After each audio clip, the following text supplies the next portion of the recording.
History of the Colorado Street Bridge in Pasadena, California. During the early part of the 20th century, the Colorado Street Bridge became known locally as Suicide Bridge, after dozens of people leapt to their deaths. The bridge had a bad reputation before it was even built, as a construction worker fell to his death and landed in the wet cement under the bridge. Over 50 men and women took the fatal leap between 1929 and 1933.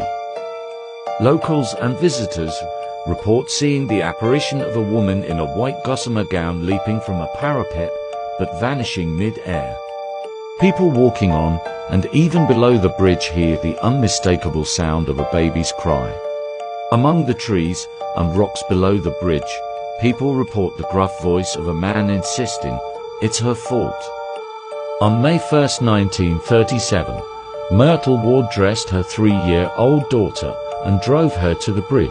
When they reached the alcove at the highest point, she paused long enough to make eye contact with a few pedestrians who watched in horror, as Myrtle flung her baby from over the side, just before she jumped into the Rocky Creek bed.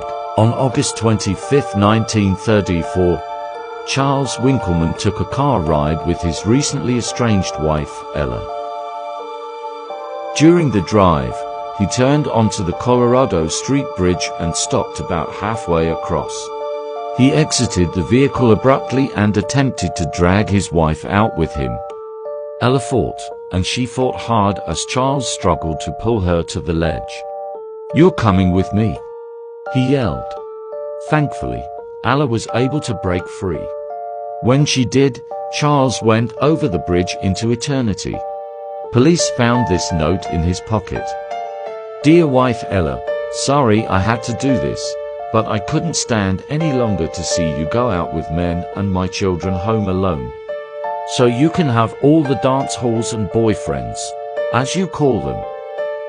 But remember, you will get yours someday.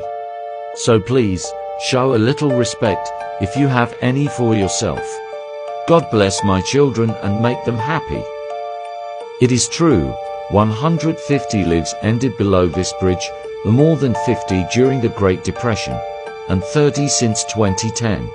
When a person climbs the barrier, their shoes tend to become stuck and fall off. Most of the time, they land in the tiny nooks along the bridge. As stated, the city has put up a barrier. They struggle with preserving the beauty of the bridge and keeping people safe.